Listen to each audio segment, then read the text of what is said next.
I think there needs to be some more work done refining the draft process, refining the lottery process, so that way you're not rewarded for a 5 year tank plan to where you load up and you get a bunch of great draft picks and then, now you're back at the top. Obviously, sometimes that's just the way that things flow, but intentionally doing that is not healthy and it's not good for the league.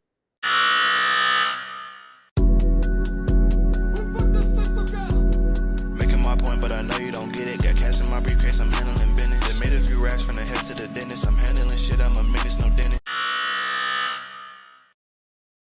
What's up, everybody? Welcome back to the At the Buzzer podcast. I'm your host, Darryn Cobb, and I'm here with the Collin Hatfield show. Very excited for this episode, honestly. We're officially at the midpoint of the NBA season. All-Star weekend is upon us, and the college game is heating up with conference play. Today, we're going to be talking about the All-Star weekend. There's been some league discipline going around with tanking, and there's been fighting. We're about a week after the trade deadline, so let's talk about the aftermath of that and some other college hoop news like Darryn Peterson's absence against number one Arizona. But without further ado, let's talk about it. All-Star weekend's here, man. Brand new format again. The league ditched the East versus West to go for a USA versus the World round robin tournament style, which will have 3 teams, 2 USA teams, and 1 world team, and they'll play short games until, a champion is crowned. So before we get into the rosters, how do you feel about that format? Do you think it'll drive good competition, or do you think it'll just be more of the same? I don't think it's gonna change things all that much. There is a little bit of pride at stake because, as you've heard in the media, there's the whole thing that Kevin Durant brought up of pitting European players versus homegrown players here in the US. I think that's a small point of pride, but you got to think about it. In an all-star format where the game is naturally going to be looser, if the game gets anywhere from 10 to 15 points in terms of a gap, there's no reason to really compete that hard anymore. So I don't think there is a strong enough basis for competition with this format. It's cool. I like the experimentation of it, but I'm still of the mindset I think you got to go to winning team, and maybe that goes back to conference, but winning team gets home court advantage in the finals, because not only do we have a means for competition now with all of your top guys, but you also aren't going to get guys sitting out for injuries that aren't really terrible. I think there's multiple guys that have pulled out now for injuries that they're more so managing than things that are really urgent and should be keeping them out of play. So I think that would be the better move, in my opinion. Yeah, I'm with you. I think, like, hypothetically, on paper, this could really drive the competition because Mhm. there's the nationwide pride that we see in the Olympics, in the World Cup, in any world championship, honestly. But I don't know. I think it's too ingrained in them for the past 15, 20, 25 years that All-Star break is just that. It's a break. We're Exactly. not playing meaningful basketball, so why would I risk an injury or, Right. any of that? So I do think there needs to be more stipulation. Like the home court advantage, that worked for the MLB for a while. I don't know. I think they went away from that, but it worked for them for a while. And the All-Star Mhm. game would be competitive Mhm. because, home court advantage in the playoffs is that important. And think about the parity for both conferences. At the East is wide open. So if that's the format, Cleveland's going to play hard, Boston is going to play hard, Detroit's going to play hard. New York is going to play hard. That's at least 4 teams in the East with multiple All-Stars that are going to be locked in. You go over to the West, OKC is clearly the number 1, but behind them you got the Spurs. You got teams like the Rockets, the Nuggets. You've got multiple teams that need to play hard just in case they do get that chance to make it to the NBA Finals. So with competitiveness being as high as it is, I think it's the perfect time to roll that out. Yeah. Let's talk about the rosters. I'm not gonna go through and list them all, but do you think that there were any big snubs? Off rip, I understand Kawhi got the sympathy slide in, but he should have been an all-star before that. absolutely wrong that he wasn't. Shout out to Bron. I think even if you're Adam Silver, you got to find a way to get him into the game. I respect that. But Kawhi should have been an all-star on merit over LeBron. He's played more games than LeBron, is averaging 27 and 8, super efficient. The Clippers started the season 6-21. They have 23 wins now, and they're around the same similar amount of losses. They've been absolutely on fire since Kawhi came back and has been rolling. To me, depending on what the numbers look like for him ending the season, he's closer to all NBA level than we're just talking all star. So he definitely should have been on the team from the jump. Yeah, I do agree with that. I kind of think Lauri Markkanen was another snub, in my opinion. Yes. He's been Mhm. balling this year. Yeah. I saw some people say Michael Porter Jr. should have been an all-star. That one, I don't know about that one because while he has been hooping and scoring a lot of points, Yeah. I don't think that's been meaningful basketball, in my opinion. Like, I don't want to throw the Nets record out there because Pascal is an all-star Yeah. and the Pacers have the Yeah. worst record in the East. But I don't know, it's different to me. I mean, to your point, you have to add in the tax that Pascal's clearly the number one on the scouting report. Going into the year for Brooklyn, yes, Michael Porter Jr., his name is circled, but we've never seen him as a number one option. So you don't know what to expect in terms of what they're going to run for him, how much time he'll spend on ball versus off ball. So I think there's a lot of components that go into that. And that's why you see a lot of guys, they might pop off early, whether it's a rookie or someone who gets a chance, and then you see that sophomore slump because now teams have sustained amount of film. I know your tendencies. I know what hoops look like when you are a feature of the offense. So if there was something to pull Michael Porter Jr. back down and separate him from Pascal, that would be it to me. But I agree with you. There is a difference. Still, salute to him. I think he's had a really awesome year, and it's really cool to see him bounce back from the injuries and the various things he struggled with. But I can't say that was a true snub or a true robbery because who would you take off in favor of him? That would be my point. So 3-point contest, Hmm. they put Damian Lillard in it, and he hasn't played a minute this season. How do you feel about that? All right, bro. I don't get it. Respectfully, love Dame, and Dame has the resume to put himself into the event, obviously, but he hasn't played basketball all year. Shouldn't this be for active 3-point shooters? I just sometimes I don't understand what the league is doing. With these various decisions. Shoot, go get go bring back the WNBA thing. Go bring a shooter from over there. I think that would have more merit than bringing in a guy who literally has not played basketball all season. Yeah. When I saw that news, I thought it was fake. And to be completely Literally. honest, I don't know. Is that fan service? Is that like to honor Dame? I don't know, but it was kind of random. But And it's I'm gonna not go in to Portland. right. That's what I can't figure out why they did it. Honestly, Yeah. I it mean, must just be like an honor badge for Dame, I guess. But besides Dame, in the 3-point contest is going to be Con Knipple, Devin mhm. Booker, Jamal Murray, Tyrese Maxey, Donovan Mitchell, Norman Powell, and Bobby Portis. Bobby Portis is an interesting pick. Devin Booker, I'm gonna say, and you know me, I'm a Book fan. Like I love Book and I love his game, but that's more of a reputation pick than anything. I think this year he's shooting like 32% from three. He's not been very efficient. So I think there was maybe a couple other guys you could have slid in. Maybe Luke Kennard, who's leading the league in 3-point percentage. I think there was a few other guys you could have put in there. And I do like maybe throwing a big in there every single year. Cat hasn't been shooting as well, so I guess Bobby Portis makes sense. It's an interesting field though, but my money's on Khan. He's really like that. He's on Steph Curry trajectory as far as rookie shooting goes. So I'd like to see him bring home that trophy. Yeah, I like the rookie.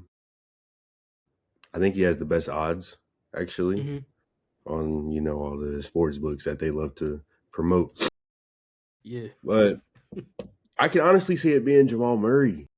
I think he's such a See that? volume scorer that he sees a few of those go in. Hmm. He'll go on that run and then probably score like 27 or something. It'd be hard to top that. But I can I see do that. like the run pick. The dunk contest, I'm not gonna lie to you, the dunk contest hasn't been good since Zach Levine and Aaron Gordon the second time. So I'm Eh, honestly just gonna skip past that. wait, real quick before we do. Yeah. We've got like a couple of guys that are borderline two-way guys. Like you're not helping yourself when you're putting people in these contests that nobody knows. That I don't understand. If we're going to put Dame in the three-point contest, let's go hire some paid dunkers. Bring the Jordan Kilgannon dude out. Let him dunk. But why are you bringing in guys who we're barely seeing on the court? You know, shout out Carter Bryant. I think he's going to be a dog in the league. But is he dunk contest? Like we don't know. I didn't So think I don't know. I think the dunk contest is very much so on its way out. I think we're seeing the last couple of years of it because, like you said, it peaked and interest in it is down. We're not getting the same player involvement. So I think it'll be on its way out in the next couple of years. yeah, like you said, the only ones that I think really get meaningful minute, honestly, is just Jackson Hayes. Yeah. Because there's Keyshawn Johnson on the Heat. He doesn't really. I think he plays Hmm. 7 minutes a game. Yeah. Jace Richardson, he plays a He's a little bit. rookie. I will say he plays a little bit, but I think that one was because of his pops is Jason Richardson, Yeah. and he's one of the most renowned dunkers in NBA history. So I think that's honestly why they put him in. But I don't know. I might watch it. I might not. Depending It on what's depends. going on Saturday. Yeah. It Maybe. depends. But I am interested in watching the game Sunday and the Hmm. Rising Star game, of course. But I am interested in watching the All Star game just to see if they care or not, because it's always a big question mark. But we mentioned it earlier, man. The NBA, they threw out some disciplinary actions in the past Hmm. week. Let's start with the tanking. So the NBA fined the Utah Jazz $500,000 and the Indiana Pacers $100,000 for violations of the player participation policy. Essentially, because both teams have been sitting healthy players in back to backs or just in games, period, where draft implications are significant because I think those are the two teams with the best odds. How do you feel about that, man? You clapped, so I think I get. David Stern, I know you would be happy, bro. I know you would be happy. Utah is full of criminals. They were in a competitive game versus the Miami Heat. A competitive game. And the only rotational guy they left out there was Isaiah Collier. And they still won the game. That's disgusting. You trade for Jaren Jackson Jr. mid-season. He comes out, plays a couple of games. Oh, we've discovered new growth in his knee. He's done for the year. Come on, bro. Come, we Random. gotta stop. We gotta stop with this. It's so blatant. It's so obvious. It's really bad for the quality of the game because we're seeing teams do it year upon year upon year to try to build up this nucleus. If you just compete, you will bring the right type of guys to your destination.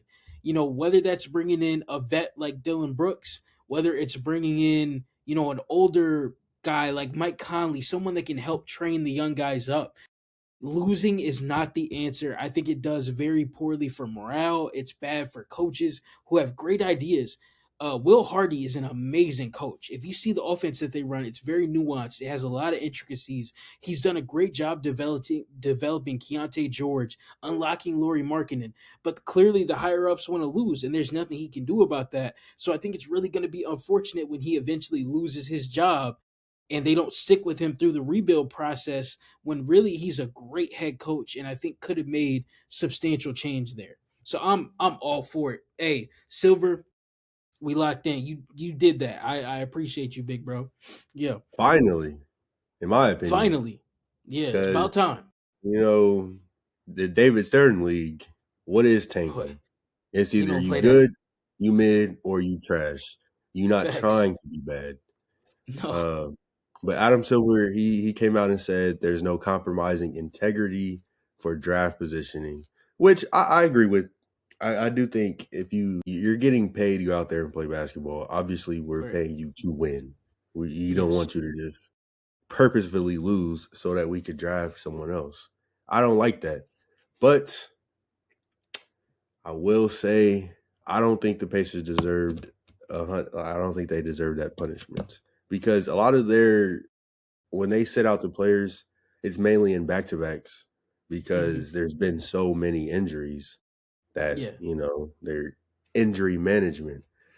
But also in like the last 17 games, I think 18 games, the Pacers have won 8 of them.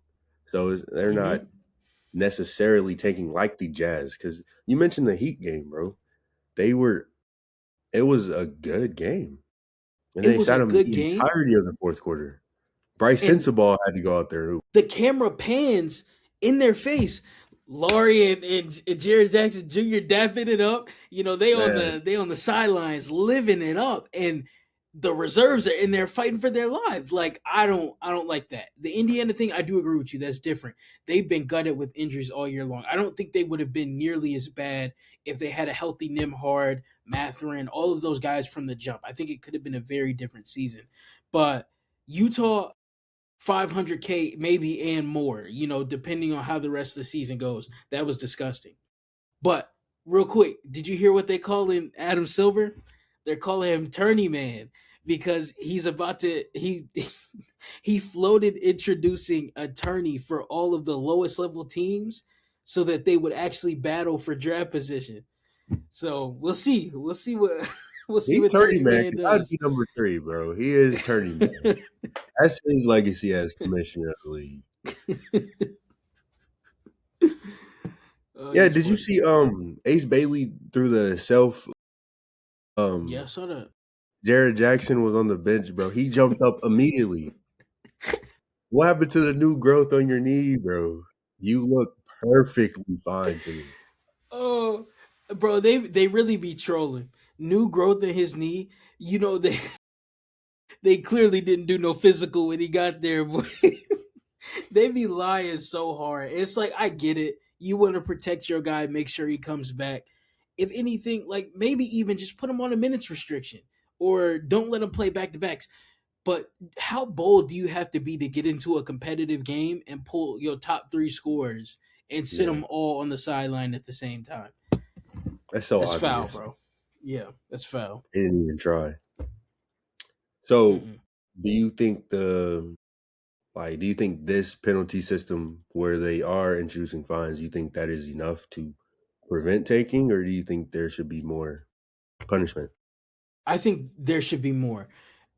It depends because most times to confidently say someone's tanking, it's hard to pull on just a 1 game sample. What Utah did was egregious, but I think there's other teams in the league that are doing similar things. But if you isolate 1 game, I can make an argument my way out of that. So I think there needs to be some more work done refining the draft process, refining the lottery process, so that way you're not rewarded for a 5 year tank plan to where you load up and you get a bunch of great draft picks and then now you're back at the top. Obviously sometimes that's just the way that things flow, but intentionally doing that is not healthy and it's not good for the league. Yeah, yeah. I think what the NBA did was they responded to all the social media noise because there's been a lot of people Hmm. complaining about the tanking. So, Yeah. I think Adam Silver just did that to appease some people. Hmm. But we'll see if they, put in some more punishment for that. They also punished a few players for fighting in this past week. The Pistons and Hornets got into a kind of big brawl. Um, Hmm. it started when Musa Diabate and Jalen Derran got into it on the court, and Derran pushed his face, and that turned Diabate all the way up. I'm not gonna lie, Yeah. he was crashing Yeah. very bad, Yeah.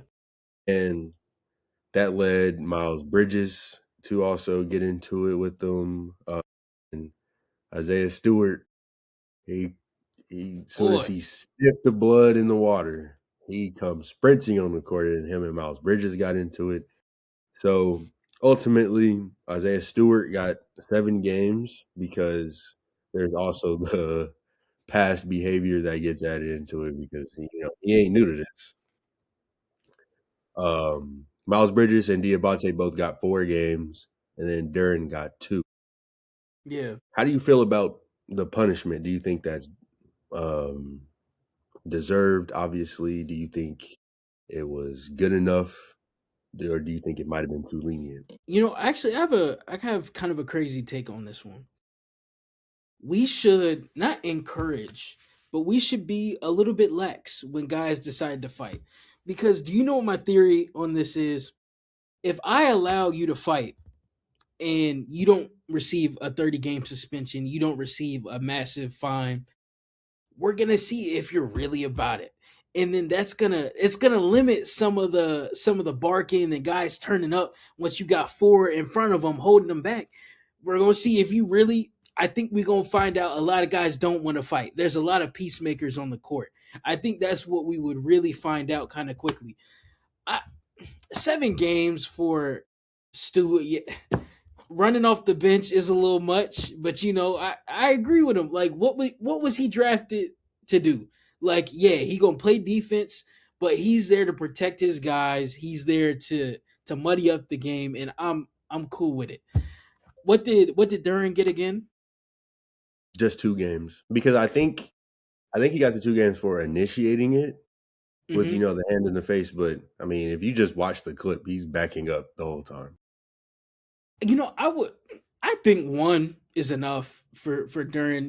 Yeah, he started it, but after that he was backing up. He didn't really want to scrap. But I will say, if you look, maybe he's done some boxing in the past because he pivoted out before he was going to throw that hook, and I was like, Yeah, hold yeah, on, he's he might different. Yeah. he might know what he's doing. So maybe Diabate didn't want that, but yeah, I don't know. I think one apiece for both of them, is fair. And then Twitter said Miles Bridges is different when you fighting a grown man. It's a It's not different your ball game. life no more, bro. Exactly. So it's I think everyone. I think they were ballpark. I think they were fair. I think Stu 4 games. I think 4 is enough. He did get off the bench, and you don't want to see that, but he's Yeah. protecting his guys. And there was a lot of people out there on the court.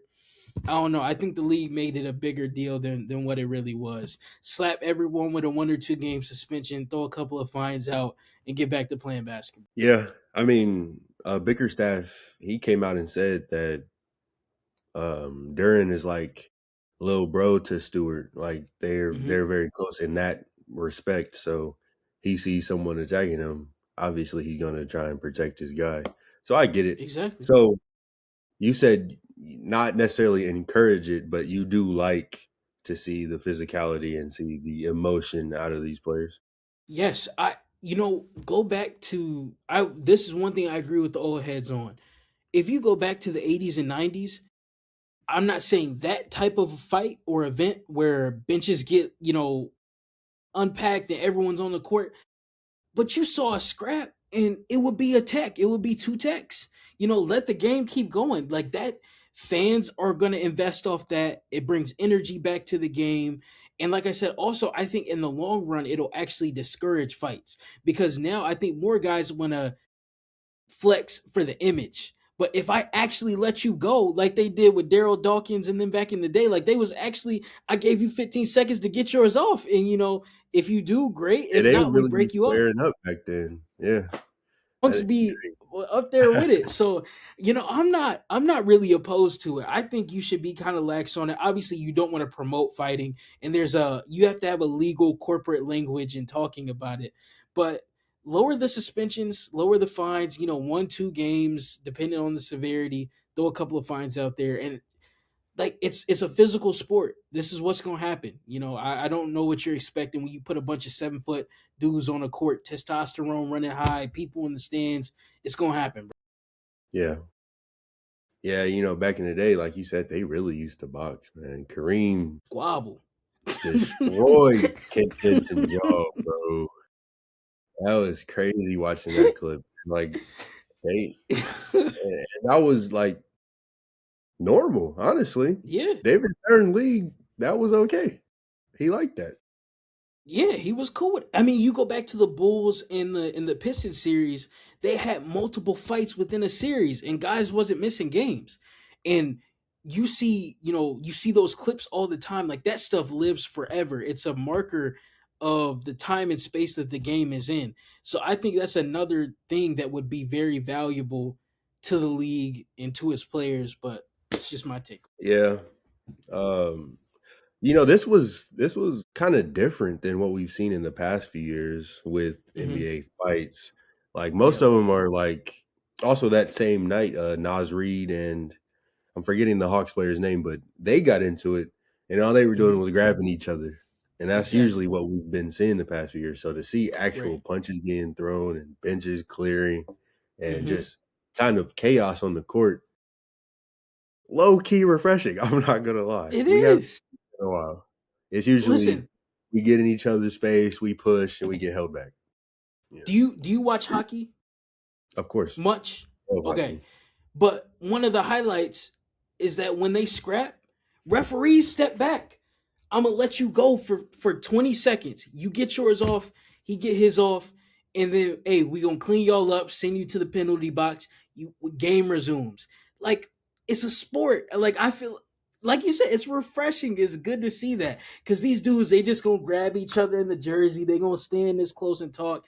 You don't really want to fight, and if they really want to fight, let them fight. That's what good ball is about, bro. I want to see it. Yeah, the way NHL does it is they let them fight so that that can prevent any future hard fouls. Hmm. That could cause injury. They just get that aggression off your chest, and then let's keep playing. You know. Look, I'd rather see you throw a couple of real good punches than Draymond Green super stomp someone in the chest 10 Yeah, minutes down the line in the game. I'd rather get it out the way right now, handle it, squash it, and move on. exactly. So trade deadline was Hmm. about a week ago. I think the biggest moves were Harden to Cleveland. Uh, Yes. we talked about Triple J going to Utah. Uh, Hmm. Ivica Zubac and Kobe Brown coming to the Pacers in exchange for Mather and Isaiah Jackson and two firsts.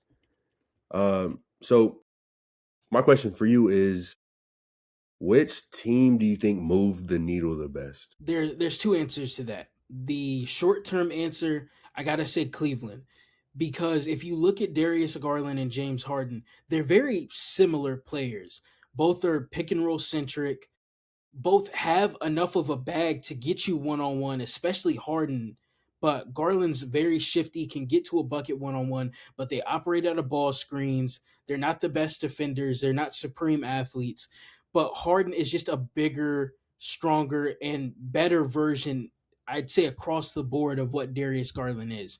But you're just making that trade of what Garland can be in the future and the amount of prime basketball he has left versus Harden's diminishing window. So I think that's the rationale in that deal there.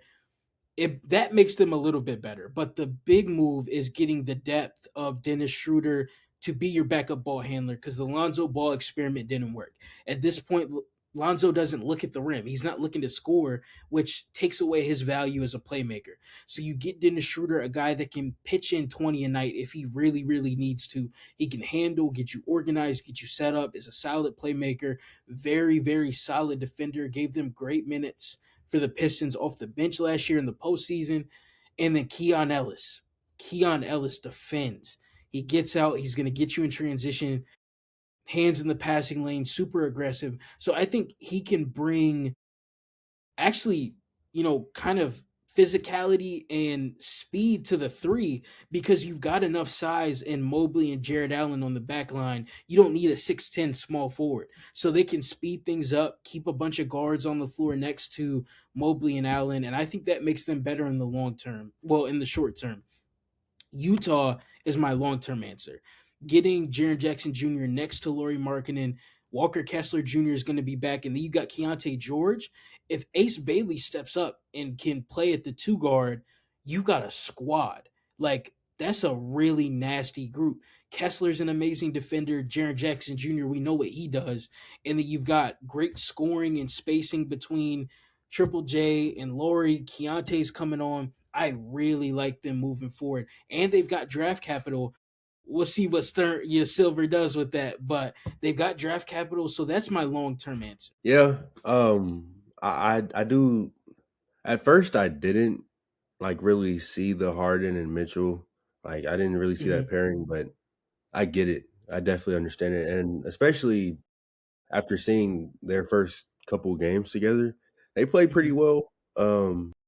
I think they won both or all three. I don't know how many they've played, but it's been working, I guess.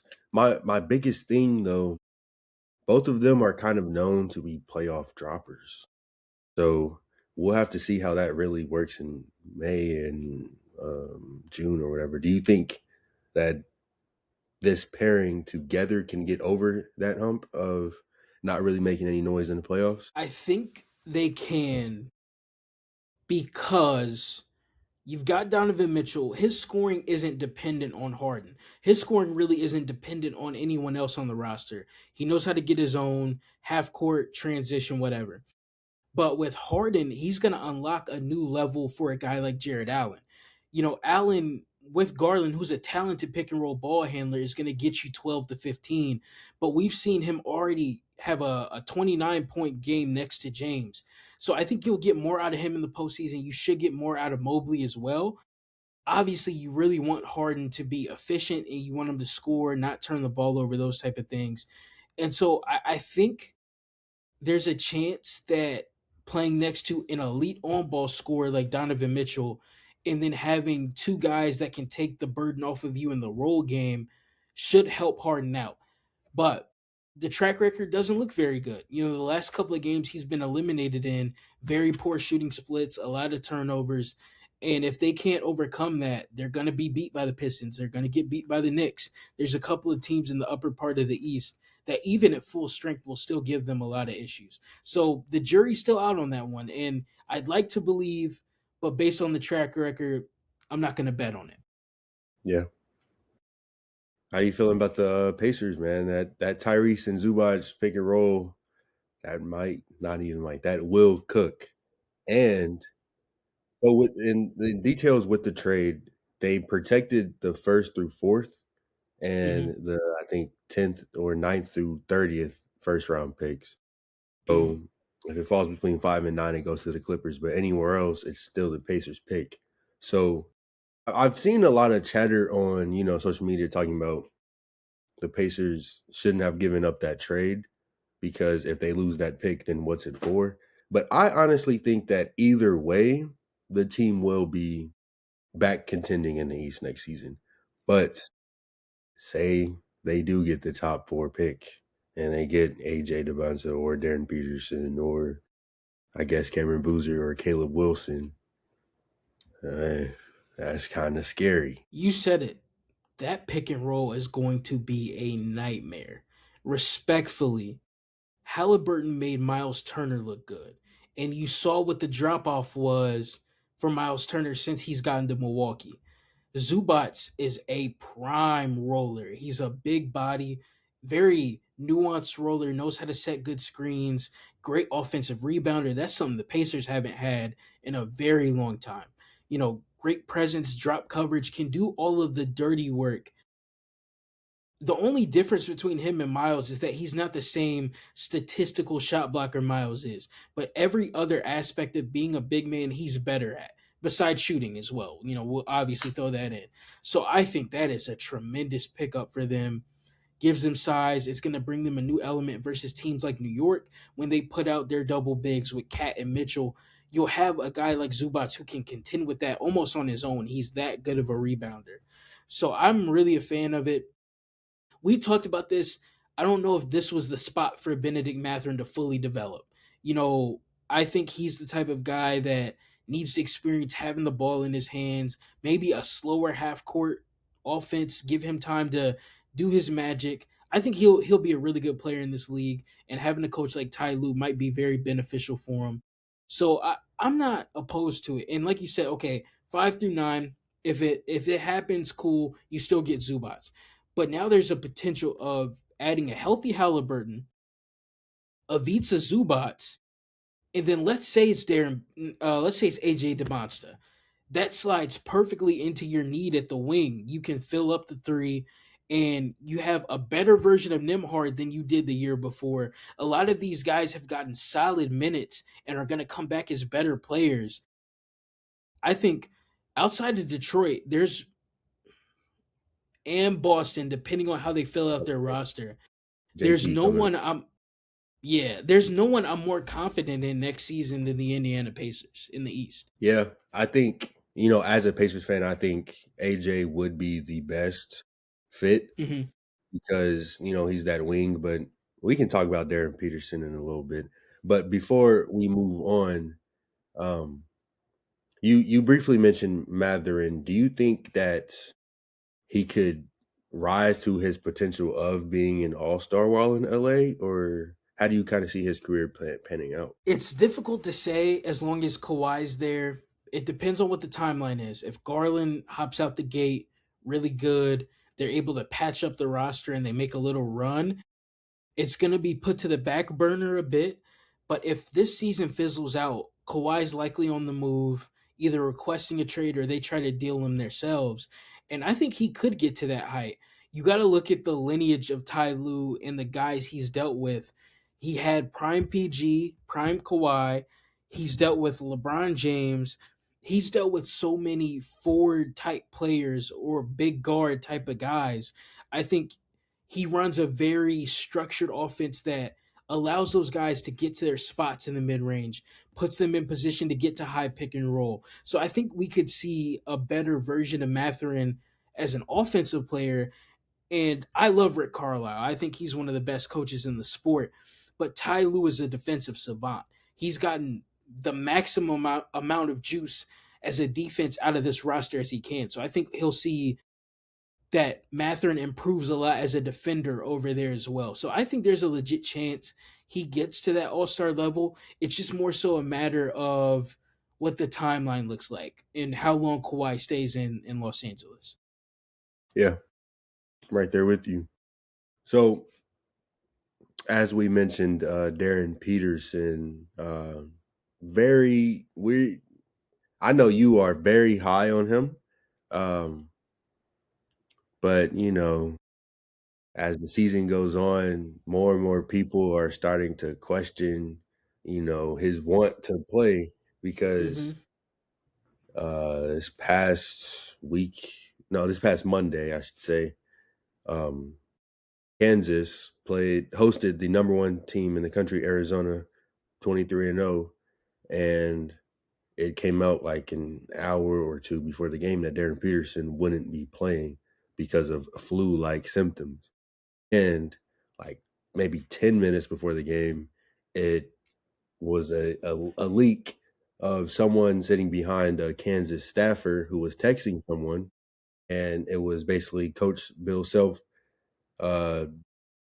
yelling at Peterson at practice saying, if you're going to play, don't half-ass it or just don't play at all. And then Peterson said, F this, I'm out. And, didn't play. So I don't know, man. That's 3 great teams now that he hasn't played a full game against. Mm-hmm. And for different reasons. First it was his leg, and then it was cramps, and now it's flu-like symptoms. So I don't know. I know you're really high on him. So does this affect draft implications at all to you or no? Does it affect? Okay. To me, no. But to the public, yes. Like, definitely. I think we're seeing a lot of change in talk over the past couple of weeks. I mean, after the Texas Tech game, I think a lot of people saw when he turned up in the clutch. It was like, oh, like he's really like that. He's the number one pick. And then the Arizona thing happens, and it's like, Debance is at a similar level, but Debance is gonna play. And so it's two different dynamics. Also, I will say these things never get out unless a program wants them to get out. I think if you're coaching or you're an assistant at a college or NBA program, you don't have a privacy screen. There's no way that, like, when have you seen that happen anyplace else? I think Bill Self and them wanted to get that out And because the it text puts was huge too. right. Like, He went into his settings, put his joint on the largest pause, and made sure that someone captured that, got a video, sent it out. Like, I think what they're doing is playing the public game with Peterson to put pressure on him to play. And if that's the case, if your coach is telling you, "Hey, I need your best in practice," that I will say that is concerning. I don't like that. As much talent as he has, which he has all of it in the world, practice it, especially for an elite player, like, yes, you're going to get better, but a lot of your work and improvement is going to come in the individual reps, in the off season, in your solo training. Where you really help guys out is when your elite star practices, and that makes your team better. What does it do for the second string guys to be able to guard Darryn Peterson for 8 months? Like, that's going to make you such a better defender. It's going to keep you sharper. I got to learn how to navigate off ball screens. I got to learn how to guard a guy who's physical, can get to his spots in the mid range. I got to learn pick and roll coverage, both big and guard. So that is a very concerning thing to hear because you want the greats to have a motor to go at it every single day. Practice, individual, all that stuff. So I will say that's concerning. I still view him as the best player in the class, best player in the draft. I know they're calling him DMP. I MP. hope, hey, I hope that's something that doesn't transfer to the league. We saw this with Jalen Johnson at Duke. There was big questions about his motor, about how competitive he was. That was the specific term. And as he got to the league, we saw it kind of die down. We saw him come to terms with everything. He was out there competing. So it might be a situation. What'd you say? All-star now. Exactly. So I hope it's a situation to where he just wants to preserve his body, not get beat up in college and go, lock in the pros. If that's what it is, I'm not gonna. I don't care too much about that. Obviously it sucks for the Kansas fan base, but preserve the bag, get to it. But if this is a consistent trend, that it's gonna show up pretty quickly, and I think it'll become a problem wherever he goes. Yeah. Last quick hit. There's this whole DNP situation has kind of started some chatter among other high D1 like coaches and programs about, do we want to shell out $3 million for a star freshman who's going to be gone in a year, or do we Hmm. want to spend that money getting other players who are going to be bought into this program and going to be playing? So how do you kind of feel about that? Because I honestly I agree. I completely agree. If I'm looking at it from the perspective of a school, I'm focused on winning. I want to aid my players in getting to the next level and supporting them financially, but I want to win. And you look at the tournament the past couple of years, you had Houston versus Florida last year in the championship game. Those were a lot of older players. Duke was the youngest team there, but they got bounced and they looked very inexperienced in clutch time situations. So no matter how great your freshman is, there's a big learning curve to college basketball and it's very different from the pros, which is obviously very different from high school. So even if they're phenomenal, unless you're blowing everyone out of the water, once you get into close games, there's situations where experience is going to show up. And you might be better than me, but I've been through this situation 7 times. And I know the physicality needed to sit down in my spot, get the inbounds in, and make sure that we get to the free throw line, but you don't. And so you end up falling, you end up turning it over. So I agree with it. Even in college football, Indiana had a bunch of. I'm pretty sure Indiana had a bunch of upperclassmen guys. Yeah, You know, that's primarily. that's kind of the direction of the sport. So I think high level freshman talent is great, but I'd rather chase experience. Yeah, I'm right there with you. It's crazy that Kansas still ended up winning that game. I think that was mainly because of the home court advantage. But Hmm. still, I mean, they beat the number one team, undefeated team, They're without. gonna be a problem. They're gonna be a problem. Well, that's our show for today. We talked All-Star Weekend. We talked fines. Talked about tanking, fighting. Yeah.